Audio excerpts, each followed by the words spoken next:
Shalom saudara, selamat datang dan selamat bergabung kembali dalam ibadah GBI House of Joy secara online. Senang hati saya boleh menyapa saudara di dalam rumah masing-masing dan saya percaya hadirat Tuhan yang sama ada dalam kita semua dimanapun kita berada. Yuk, mari kita satukan hati untuk memuji dan memuliakan Tuhan. Dan sebelum itu, pastikan koneksi internet Anda sudah tersambung secara baik dan jangan lupa ekspresikan pujian kita bersama keluarga di rumah. Mari kita satukan hati di dalam doa. Bapa, kami mengucap syukur Tuhan, terima kasih Bapa, Engkau Allah yang sungguh baik dan teramat baik bagi kami semua Tuhan.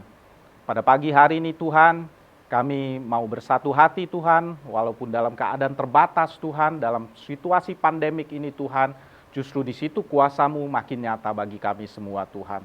Kami rindu Tuhan di saat-saat seperti ini Tuhan, hubungan kami dengan Tuhan lebih lagi ditingkatkan, lebih lagi diperbaharui Tuhan.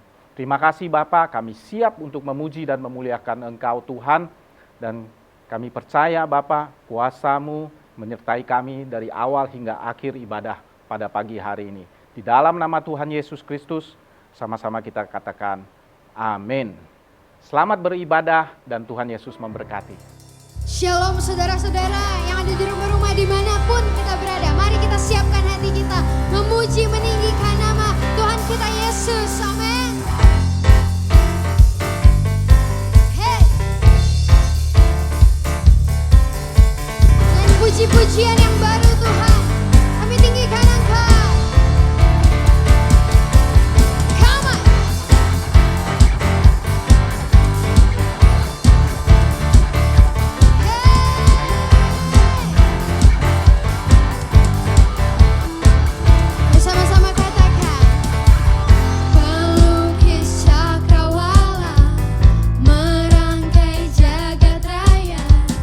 Pencipta alam semesta.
Haleluya! Pujian yang begitu luar biasa dan dahsyat menjamah kita semua. Saat ini saya akan memberikan beberapa informasi seputar kegiatan HOJ di minggu ini. Pertama-tama, jangan lewatkan ibadah perayaan Natal Outreach Kids hari ini yang akan diadakan pukul 10 pagi WIB via Zoom. Ibadah JC juga akan diadakan hari ini via Zoom pukul 11 WIB. Bagi saudara yang berjiwa muda, kami ajak untuk terus mengikuti Outreach at Home setiap Sabtu pukul 16 WIB via Zoom. Dan live talk setiap Kamis pukul 19 WIB via Instagram @outreachjkt. Untuk informasi-informasi lainnya, saudara dapat ikuti dan akses infonya yang ada di IG @gbi_HOJ.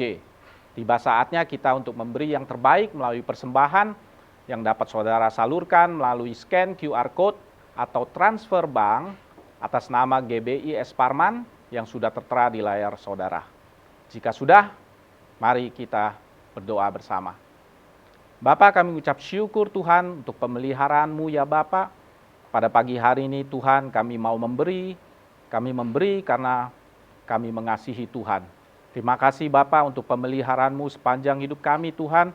Inilah pemberian kami mau memberi dengan sukacita dan kerelaan hati Tuhan. Tuhan berkati seluruh pemakaian dan pengelolaan dana tersebut ya Bapa, dan kami percaya semua itu untuk kemuliaan Tuhan dan kebesaran kerajaan-Mu ya Bapa. Di dalam nama Tuhan Yesus Kristus kami sudah berdoa dan mengucap syukur. Haleluya, amin. Selamat memberi dan Tuhan Yesus memberkati. Dalam hadirat-Mu Tuhan, itu yang kami perlukan.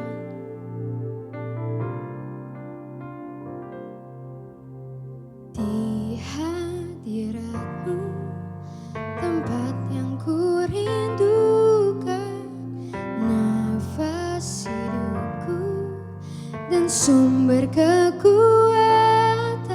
Di sana Kau nyatakan isi hati dan rindumu, sehingga ku mengerti berharganya hidupku.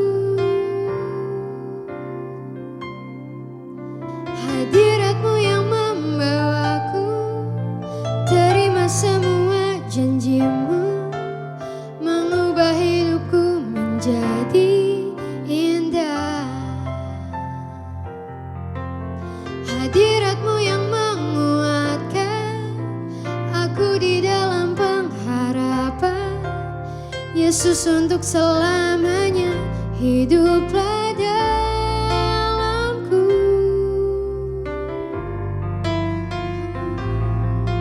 Pernyataan hati kami Tuhan. Di hadirat-Mu, tempat yang ku rindukan, nafas hidupku dan sumber kekuatan. Di sana Kau nyatakan isi hati dan rindumu, sehingga ku mengerti berharganya hidupku. Hadirat-Mu yang membawaku, terima semua janji-Mu, mengubah hidupku menjadi indah. Hadirat-Mu yang menguatkan aku di dalam pengharapan. Yesus, untuk selamanya hiduplah dalamku. Hadirat-Mu yang membawaku, terima semua janji-Mu, mengubah hidupku menjadi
Yesus untuk selamanya hiduplah dalamku. Hadirat-Mu yang membawaku, terima semua janji-Mu, mengubah hidupku menjadi indah. Amin Tuhan, kami percaya hadirat-Mu, hadirat-Mu yang menguatkan aku di dalam pengharapan Yesus untuk selamanya. Boleh sekali lagi nyatakan hadirat-Mu, hadirat-Mu yang membawaku, terima semua janji-Mu. Kami mau yakin dan percaya Tuhan menjadi indah. Hadirat-Mu yang menguatkan aku di dalam pengharapan Yesus untuk selamanya hiduplah dalamku.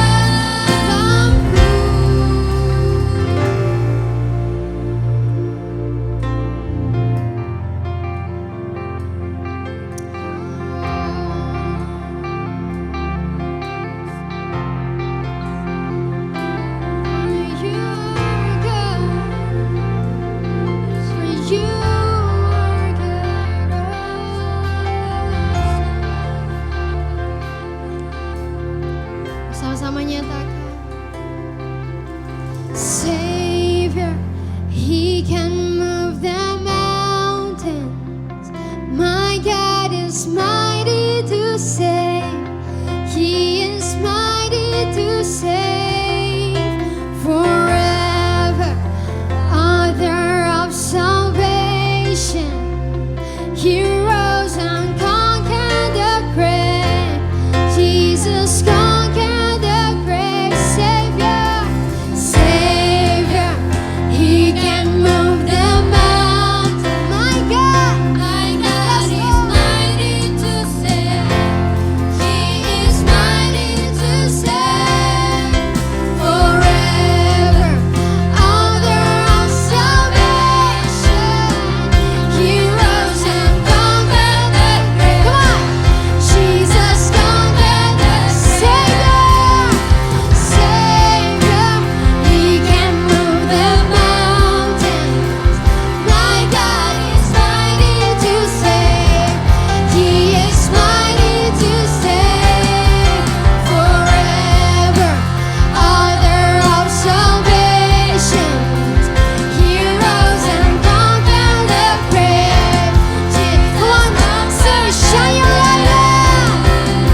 Shine your light and let the whole world see. Biar ini jadi doa setiap kami Tuhan.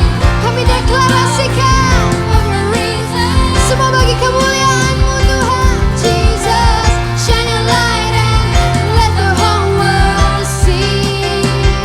We're singing for the glory of the risen. Shine your light, Jesus, shine your light and let the whole world see. We're singing for the glory of the risen King. Jesus, shine your light and let the whole world see. We're singing for the glory of the risen King. Savior, He can move the mountains. My God is mighty to save. He is mighty to save. Forever, author of salvation. He rose and conquered the grave. Jesus conquered the grave. Savior, He can move the mountains. Kami percaya Kau punya Allah yang besar.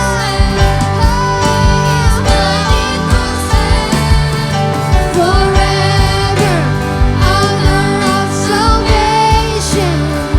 He rose and conquered the grave. Jesus conquered the grave.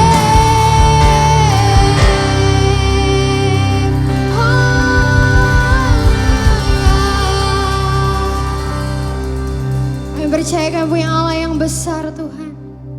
Tiada yang seperti Engkau Tuhan. Terlebih lagi Tuhan mendengarkan firman-Mu. Engkau yang berbicara kepada setiap kami Tuhan. Terima kasih Bapak, terima kasih Bapak. Engkau luar biasa. Hanya di dalam nama Tuhan Yesus kami berdoa. Haleluya. Amin.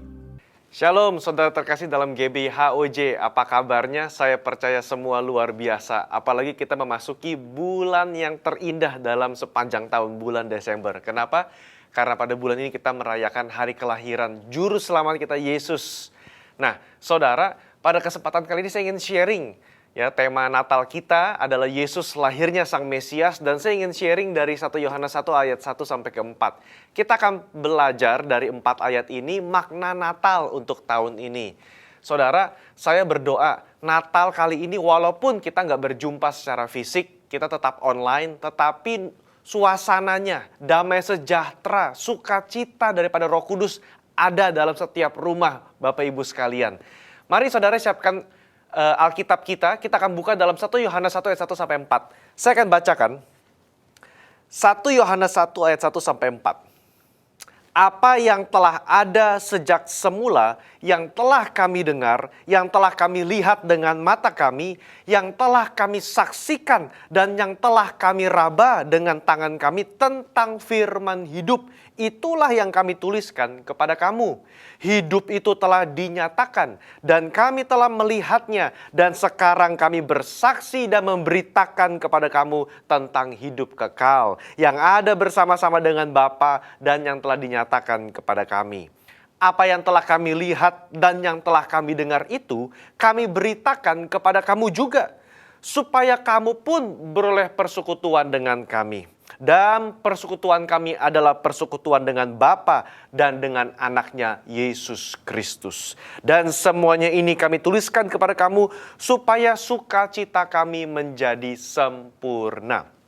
Nah, saudara, memang ini bukan teks Natal seperti yang sering kita bacakan mungkin dalam kitab Injil Matius, Markus, Lukas, Yohanes tentang kelahiran Yesus. Kenapa? Karena saya ingin saudara mari kita mendalami kebenaran firman mengenai Natal dari ayat ini. Karena saya percaya 4 ayat ini berbicara banyak ya untuk konteks kita pada zaman sekarang. Nah saudara, mari kita lihat ayat yang pertama. Ayat yang pertama dikatakan begini, apa yang telah ada sejak semula, bahkan ditegaskan berkali-kali saudara, yang telah kami dengar, kami lihat, kami saksikan, kami raba. Saudara, ada 4 macam panca indera tuh ya. Kami dengar, kami lihat, kami saksikan, kami raba. Itulah firman yang hidup. Itulah terang yang turun ke dunia ini. Saudara, pertama-tama dikatakan Yesus lahir ke dunia ini, itu Yesus telah ada sejak semula. Jadi, saudara, pemahaman doktrin Kristen kita harus jelas. Sekalipun Yesus lahir ke dunia, dia bukan seperti bayi yang biasa seperti saudara dan saya. Dia tidak dicipta, dialah sang pencipta. Karena dia telah ada sejak semula. Perhatikan, dia dikatakan firman hidup. Ya, firman hidup. Yesus bukan cuma manusia, dia adalah firman yang hidup. Nah, hal ini mirip saudara dengan pembukaan dalam kitab Yohanes 1 ayat yang 1. Pada mulanya adalah firman. Firman itu bersama-sama dengan Allah. Dan firman itu adalah Allah. Saudara, ini penting. Ya, kenapa? Berarti Yesus adalah Allah. Ini doktrin yang penting bagi orang Kristen. Karena sekarang ada beberapa pengajaran menyimpang yang mengatakan Yesus itu bukan Allah sepenuhnya. Atau Yesus itu setengah Allah. Ya saudara, kita harus jelas ya bahwa GBI mempercayai bahwa Yesus itu adalah Allah sepenuhnya. Ketika dia menjelma, ya, ketika dia lahir sebagai Mesias yang bisa diraba, yang bisa dilihat, disaksikan, dia 100% manusia dan juga 100% Allah. Saudara, perhatikan bagaimana Yohanes menjelaskan Yesus. Pertama disebut firman yang hidup, dan ayat yang kedua dijelaskan begini, bahwa hidup itu telah dinyatakan dan kami bersaksi tentang hidup kekal itu. Kalimat ini penting. Kenapa? Karena inilah yang membedakan agama Kristen dengan agama-agama yang lain. Saudara, mungkin kepercayaan lain menunjukkan jalan menuju hidup yang kekal itu. Ya, mungkin yang lain mengajarkan ini caranya, etika kehidupan, norma kehidupan, supaya saudara sampai kepada surga. Tetapi kekristenan berbeda. Kalau kekristenan mau disebut agama, kekristenan berbicara soal relationship, berbicara soal hubungan. Kenapa? Karena Allah yang kita sembah, dialah hidup kekal itu. Mari kita renungkan sebentar. Ketika Yesus lahir ke dunia sebagai Mesias, dia tidak sekedar menunjukkan jalan. Dia berkata, akulah jalan, kebenaran, dan hidup. Saudara, ini perlu kita renungkan dan pikirkan baik-baik. Dalam konteks Natal hari ini kita nggak memperingati seorang bayi imut-imut yang kecil, itu sudah lewat 2000 tahun yang lalu. Yang perlu kita renungkan sekarang, apakah saya sudah ada di jalan kebenaran hidup itu? Atau apakah saya masih mencari jalan hidup itu? Ya, Yesus hidup yang kekal. Saudara mungkin berkata, Pak, ini doktrin Pak, ini aduh pusing, nggak ngerti. Kita kan kekristenan nggak usah bicara doktrin-doktrin. Saudara, sekalipun kita gereja Pentakosta, yang mungkin kita mementingkan pengalaman, tapi hari-hari ini, saudara, pengajaran itu penting. Kenapa? Karena pada hari terakhir, orang percaya diombang-ambingkan oleh angin pengajaran. Itu ada di firman, saudara. Jadi kita harus mengerti, saudara. Ketika orang berkata, ya, saya nggak butuh juru selamat. Yang penting saya bisa hidup baik. Yang penting saya hidupnya benar. Yang penting saya hidupnya nggak nyusahin orang. Saya nggak butuh Yesus. Saudara, itu sendiri sudah termasuk doktrin. Itu sendiri sudah termasuk pemahaman bahwa ya saudara nggak butuh juru selamat. Ya, apa sih hidup yang kekal itu yang kita percaya, saudara, sebagai orang Kristen? Mari kita lihat dalam Yohanes 17 ayat yang ketiga. Mari kita buka bersama-sama, saudara. Yohanes pasal 17 ayat yang ketiga. Firman Tuhan berkata begini, inilah hidup yang kekal itu, yaitu bahwa mereka mengenal Engkau satu-satunya Allah yang benar, dan mengenal Yesus Kristus yang telah Engkau utus. Saudara, kalau saya boleh jelaskan dalam ayat ini, hidup kekal itu apa? Yang pertama, itu sebuah realita masa kini dan masa lampau. Sudah pasti masa depan, karena nanti di masa depan ketika Yesus datang menjemput kita kali yang kedua, kita masuk dalam kekekalan bersama dengan Yesus. Tetapi sekarang, ada nggak hidup kekal itu? Ketika saudara dan saya kita masih hidup di dunia. Ada, saudara. Kenapa? Karena Yohanes menjelaskan esensi hidup kekal itu bukan nanti di surga. Sekarang kita sudah mulai mengecap kehidupan kekal. Karena kita mulai mengenal siapa Yesus itu. Ya, kata kerja mengenal dipakai kata ginosko, menggunakan tenses present active. Artinya apa? Terus menerus mengenal. Bukan sebuah perbuatan hanya di masa lalu yang sekali saja, enggak. Tapi kita terus menerus mengenal Tuhan. Ini bukan soal pertobatan satu kali. Mungkin 10 tahun lalu saudara bertobat. Setelah itu selesai. Kehidupan kekristenan kita mandek. Stop. Stagnan. Enggak, saudara. Kata mengenal di sini, setiap hari kita mengenal Tuhan. Bertambah cinta kita kepada Tuhan. Bertambah pengenalan kita akan firman Tuhan. Bertambah karakter-karakter dan buah keselamatan kita dalam kehidupan. Yohanes 10 ayat 27-28 berkata, domba-dombaku mendengarkan suaraku, dan aku mengenal mereka, dan mereka mengikut aku. Aku memberikan hidup kekal kepada mereka, dan mereka pasti tidak akan binasa sampai selama-lamanya, dan seorang pun tidak akan merebut mereka dari tanganku. Wow, janji Tuhan dalam Yohanes pasal yang ke-10 ini luar biasa. Tetapi perhatikan ayat yang 27, domba-dombaku mendengarkan suaraku. Kepada domba-domba yang mendengar dan mengenal dan mengikut Yesuslah diberikan jaminan keselamatan. Saudara, GBI mempercayai kita ada jaminan keselamatan, saudara. Ya, saudara yakin nggak hari ini kita mati kita masuk surga? Yes, kita harus perkatakan amin. Tapi itu ada syaratnya. Apa? Domba-domba yang terus mendengarkan suara Tuhan, yang terus mengenal Tuhan, yang terus mengikuti suara Tuhan. Jadi bukan kita pada nanti akhir, saudara, ketika kita masuk pintu gerbang surga, kita teriak, Yesus, Yesus, izinkan aku masuk. Terus yang empunya rumah berkata, aku nggak mengenal kamu. Pergilah, aku nggak kenal. Kenapa, saudara? Karena konsep kenal itu seperti seorang suami kenal istri, seorang istri kenal suami. Nggak bisa cuma sekali, saudara. Butuh waktu bertahun-tahun proses mengenal itu. Nah, dikatakan domba-domba Kristen ini juga sama, saudara. Mereka mengenal Yesus, mengikuti suaranya, saudara. Firman-Nya ditaati. Nah, itu saudara. Kehidupan kekal itu pengenalan akan Yesus. Sampai kapan? Sampai nanti Yesus datang kali yang kedua menjemput kita. Jadi kalau saya boleh kasih poin yang pertama, makna Natal, lahirnya Sang Mesias adalah Yesus membawa keselamatan. Itu adalah good news, saudara. Ya, kabar sukacita yang dikabarkan para malaikat kepada para gembala di padang. Ada kabar sukacita. Kenapa? Karena ada keselamatan sekarang datang ke umat manusia. Dulu orang bingung bagaimana caranya supaya bisa selamat. Hanya mentaati hukum Taurat tidak mungkin bisa. Tapi sekarang Yesus datang. Ya, fokusnya kita hidup sama seperti Kristus. Ya, kalau kita mengikut Yesus, hidup kekal pasti Tuhan berikan. Amin, saudara. Makna yang kedua, mari kita lihat dalam ayat yang ketiga. Saya bacakan. Apa yang telah kami lihat dan apa yang telah kami dengar, kami beritakan kepada kamu juga. Supaya kamu pun beroleh persekutuan dengan kami. Dan persekutuan kami adalah persekutuan dengan Bapa dan dengan anaknya Yesus Kristus. Poin yang kedua, Yesus turun ke dunia untuk bersekutu dengan umat manusia. Selain dia memberikan keselamatan, dia rindu bersekutu, saudara, berfellowship, saudara. Dia rindu diundang masuk dalam hati saudara dan saya. Persekutuan berbicara mengenai kedekatan secara jarak dan hubungan. Memang sekarang karena COVID-19, kita nggak bisa berdekatan secara jarak. Mungkin ibadah Natal kita masih online, saudara.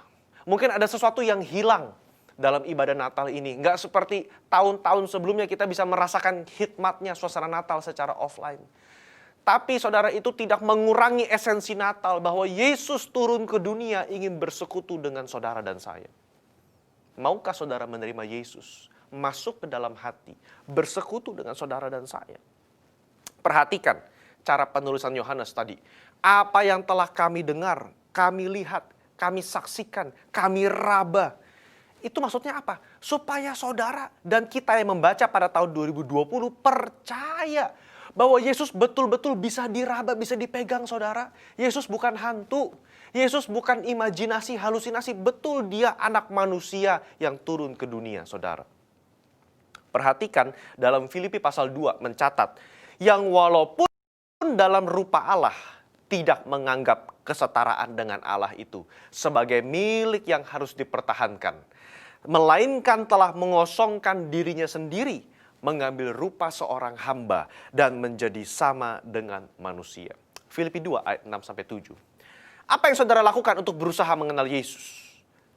Sudahkah kita belajar misalnya bagaimana berdoa? Sudahkah kita belajar mendalami kebenaran firman Tuhan? Sekalipun sekarang kita online, persekutuan dengan orang percaya lewat Zoom, lewat Google Meet, atau lewat platform apapun saudara, lewat video call, lewat WhatsApp, sudahkah kita lakukan? Apa kita sudah capek sekarang?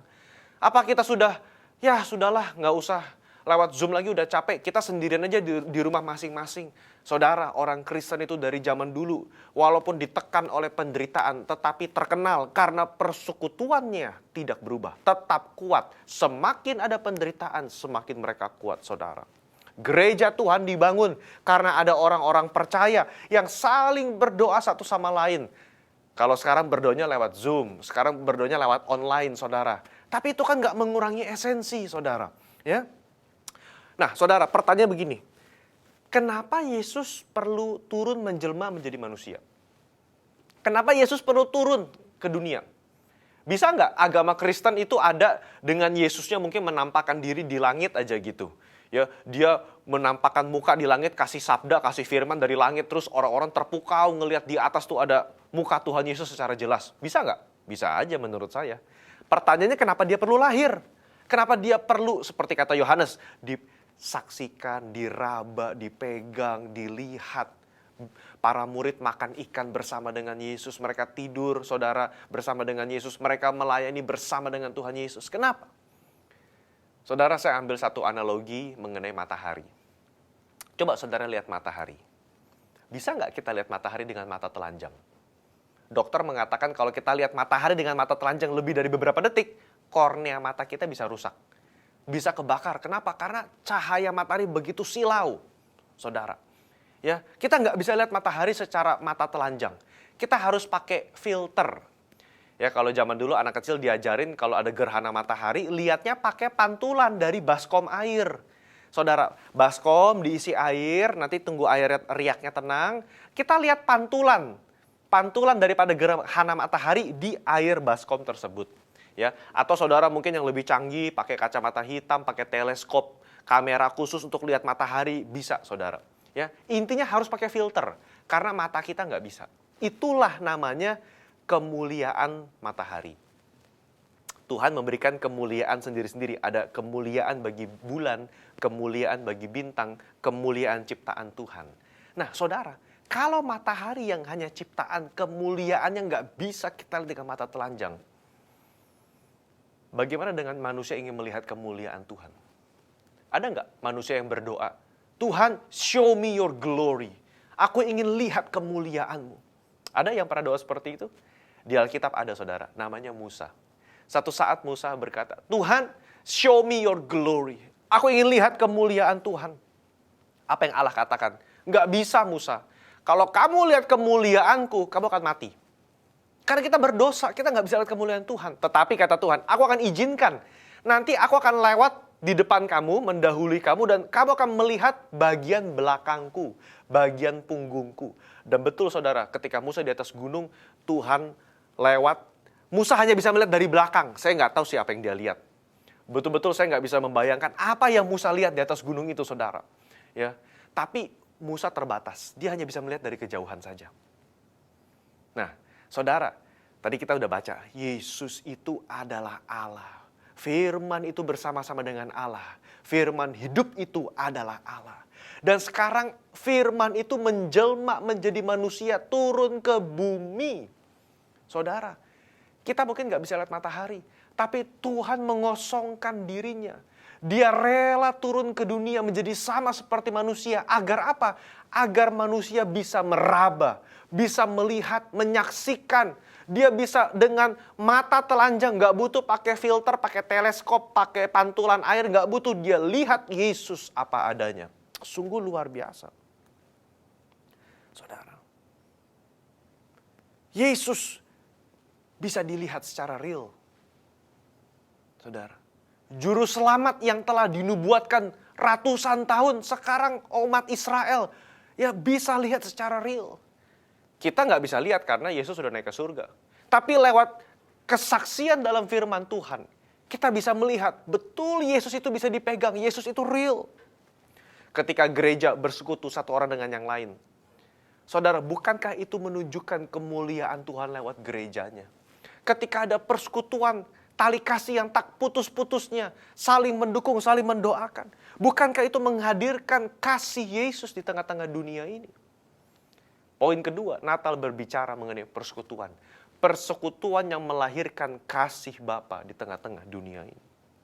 Tadi ayat ketiga juga berbicara persekutuan dengan Bapa dan dengan anaknya Yesus Kristus.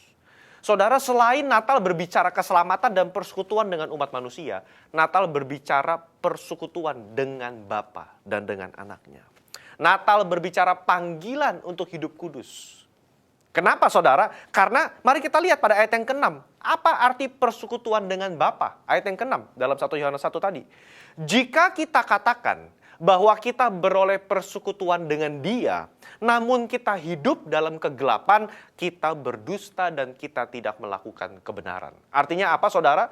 Kalau kita katakan kita bersekutu dengan Bapa, tetapi hidup kita dalam kegelapan, maka sebetulnya kita berbohong, kita berdusta. Orang yang mengasihi Tuhan, dia wajib hidup sama seperti Kristus hidup, saudara. Natal berbicara kasih karunia Tuhan turun dalam kehidupan kita. Yang harusnya tidak mungkin menjadi mungkin.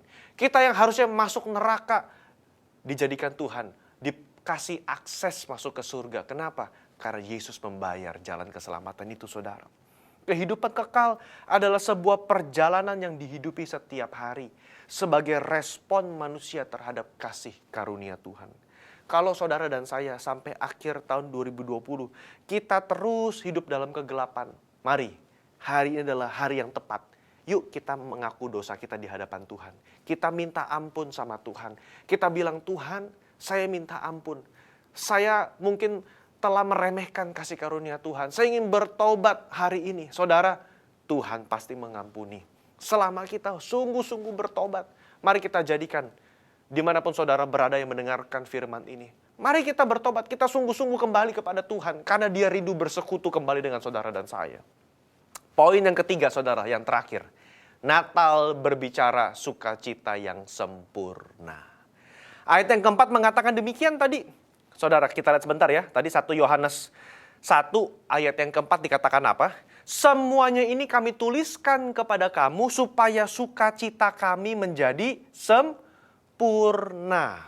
Ketika Tuhan datang ke dunia, Dia ingin sukacita saudara dan saya menjadi sempurna. Penuh, saudara. Apa beda sukacita dari Tuhan dan sukacita dari dunia? Saudara, beda. Sukacita Tuhan bicara kualitas. Sukacita dari dunia itu mungkin habis. Begitu kita happy, seminggu udah gak happy lagi saudara. Ya. Tapi sukacita dalam Tuhan itu luar biasa. Saudara, dikatakan anak Tuhan akan terus naik, tidak akan turun. Firman-Nya mengatakan, biarlah roh kita menyala-nyala. Ya kan, ada lagunya kan, biarlah rohmu menyala-nyala dan layanilah Tuhan. Itu sebuah sukacita dari dalam. Orang mungkin mencari sukacita dari luar. Ya, dia pergi ke tempat nyaman, cari kebahagiaan. Dia beli barang, cari kebahagiaan. Atau ada juga orang yang melihat ke dalam. Katanya sukacita harus dari dalam. Lihatlah ke kedalaman diri, ada sukacita internal. Saudara, kita katakan apa orang Kristen? Tidak ada sukacita di luar dan di dalam. Hanya ada di dalam Kristus. Hanya ada di dalam Roh Kudus yang memberikan sukacita secara sempurna. Mari Bapak Ibu, mungkin kita hari ini depresi dan stres karena resesi ekonomi. Kita pusing karena COVID nggak selesai-selesai saudara. Tapi jangan biarkan itu merebut sukacita kita dari Tuhan. Katakan amin. Ketika engkau mengundang Yesus masuk dalam hati, ada sebuah sukacita yang masuk dalam hati kita. Yohanes mengalami sukacita demikian ketika dia melihat Yesus datang sebagai Mesias. Saudara, mari kita buka Yohanes pasal yang ketiga ayat 29. Ini ayat bagus sekali. Yohanes pasal 3 ayat yang ke-29 saya bacakan. Yang empunya mempelai perempuan ialah mempelai laki-laki.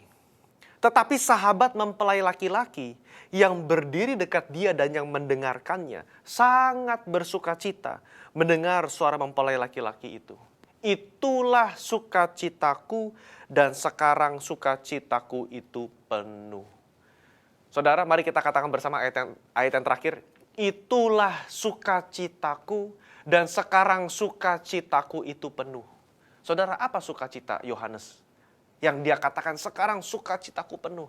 Karena melihat mempelai laki-laki datang mau menjemput mempelai perempuannya. Dan Yohanes sebagai sahabat daripada mempelai laki-laki. Dia sudah happy, sudah senang duduk di sebelah. Berdiri di dekat mempelai laki-laki. Melihat penyatuan antara Yesus mengasihi gereja. Yohanes berkata, sukacitaku penuh. Saudara, Natal berbicara kedatangan mempelai laki-laki itu turun ke dunia.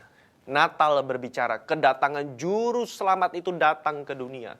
Kita sebagai sahabat daripada mempelai laki-laki harusnya kita bersukacita, bukannya murung. Kita bersukacita karena sang juru selamat betul-betul hadir di tengah saudara dan saya.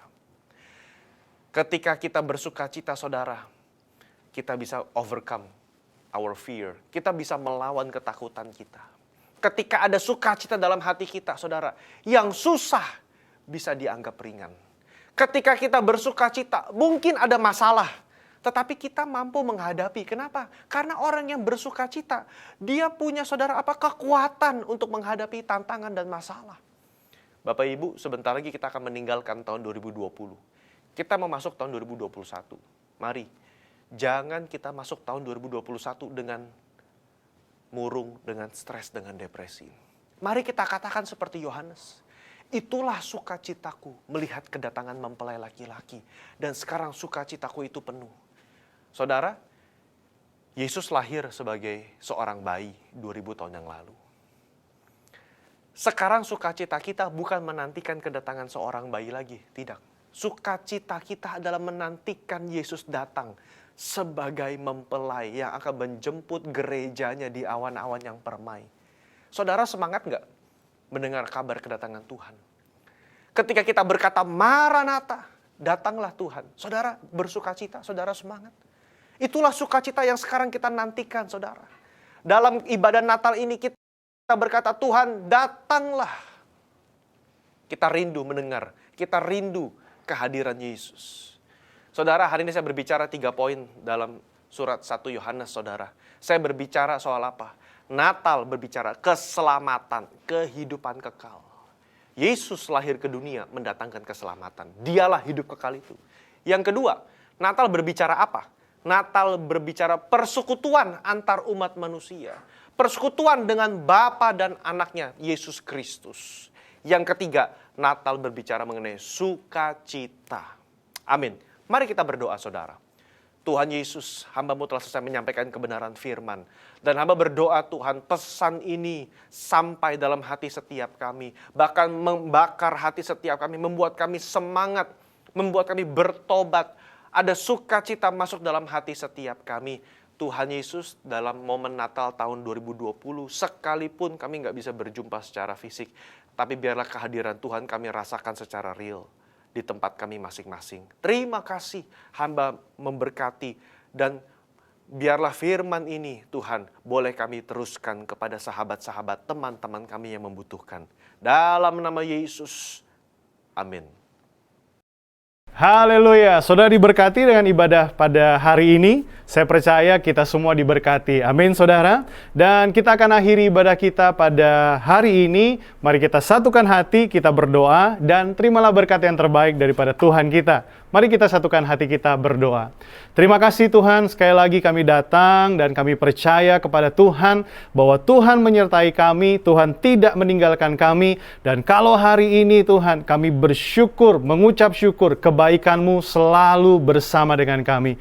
Kami mau akhiri ibadah pada hari ini dan kami mau terima berkat yang terbaik daripada-Mu. Mari angkat kedua tangan-Mu, saudara, arahkan hatimu dan wajahmu pada Bapa di surga, dan terimalah berkat yang terbaik di dalam nama Bapa dan di dalam anaknya yang tunggal, Yesus Kristus. Persekutuan, perlindungan, penyertaan daripada Roh Kudus menyertai saudara semua dari sekarang sampai selama-lamanya. Dan semua yang menerima berkat Tuhan sama-sama katakan, amin.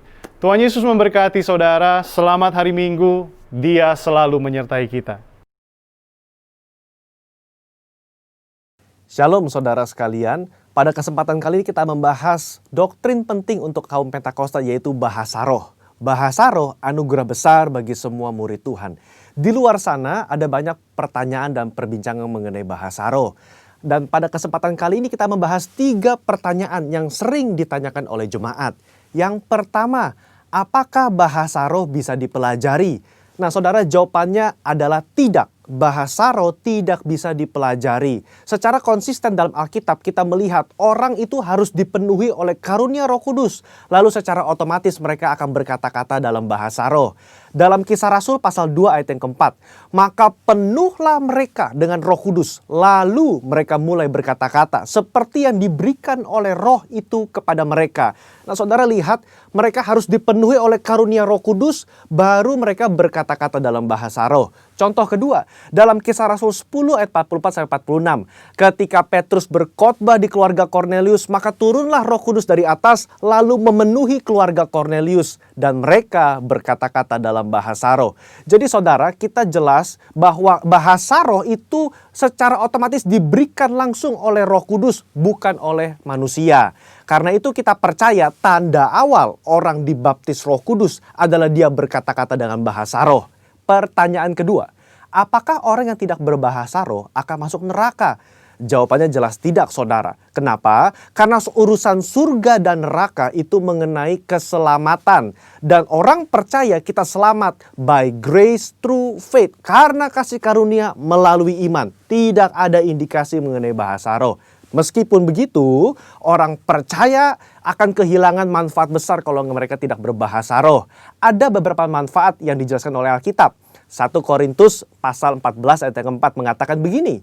Mereka yang berbahasa roh sedang membangun dirinya sendiri. Kata membangun di situ menggunakan kata oikodomeo.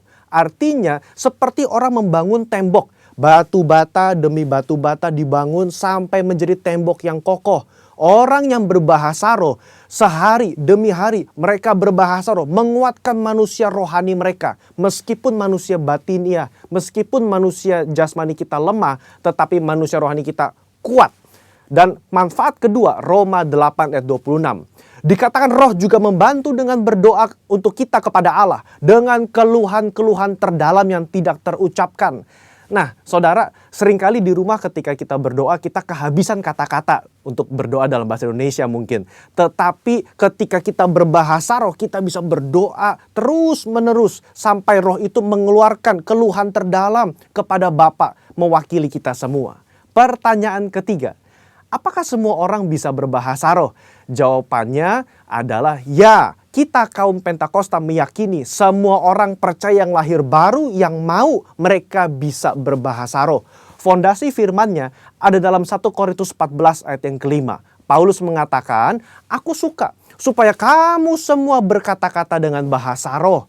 Bapak Ibu, ada kata-kata semua di situ yang artinya semua orang yang mau pasti bisa berbahasa roh. Itu pun keinginan Paulus selaras dengan janji Tuhan di Yoel 2 ayat 28-32. Pada hari terakhir aku akan mencurahkan rohku ke atas semua manusia. Dan janji Tuhan dalam Markus 16 ayat yang ke-17. Tanda-tanda ini akan menyertai semua orang yang percaya. Yaitu mereka akan berkata-kata dengan bahasa yang baru. Sekian, saudara dikasih Tuhan, Tuhan Yesus memberkati. Mazmur 91 dalam lindungan Allah. Orang yang duduk dalam lindungan yang maha tinggi dan bermalam dalam naungan yang maha kuasa akan berkata kepada Tuhan, tempat perlindunganku dan kubu pertahananku, Allahku yang kupercaya. Sungguh dialah yang akan melepaskan engkau dari jerat penangkap burung, dari penyakit sampar yang busuk. Dengan kepaknya ia akan menudungi engkau, di bawah sayapnya engkau akan berlindung, kesetiaannya ialah perisai dan pagar tembok. Engkau tak usah takut terhadap kedahsyatan malam, terhadap panah yang terbang di waktu siang, terhadap penyakit sampar yang berjalan di dalam gelap, terhadap penyakit menular yang mengamuk di waktu petang. Walau 1.000 orang rebah di sisimu dan 10.000 di sebelah kananmu, tetapi itu tidak akan menimpamu. Engkau hanya menontonnya dengan matamu sendiri dan melihat pembalasan terhadap orang-orang fasik. Sebab Tuhan ialah tempat perlindunganmu, yang maha tinggi telah kau buat tempat perteduhanmu. Malapetaka tidak akan menimpa kamu, dan tulah tidak akan mendekat kepada kemahmu. Sebab malaikat-malaikatnya akan diperintahkannya kepadamu untuk menjaga engkau di segala jalanmu.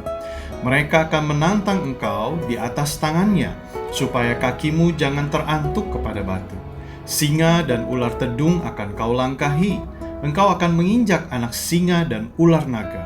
Sungguh hatinya melekat kepadaku, maka aku akan meluputkannya. Aku akan membentenginya, sebab ia mengenal namaku. Bila ia berseru kepadaku, aku akan menjawab. Aku akan menyertai dia dalam kesesakan. Aku akan meluputkannya dan memuliakannya. Dengan panjang umur akan kukenyangkan dia, dan akan kuperlihatkan kepadanya keselamatan daripadaku. Apa yang dimaksud dengan Pentakosta ketiga? Pentakosta ketiga adalah pencurahan Roh Kudus yang dahsyat di zaman sekarang, melebihi yang terjadi di Azusa Street. Pentakosta ketiga akan mengakibatkan penuaian jiwa yang terbesar dan yang terakhir sebelum Tuhan Yesus datang kembali.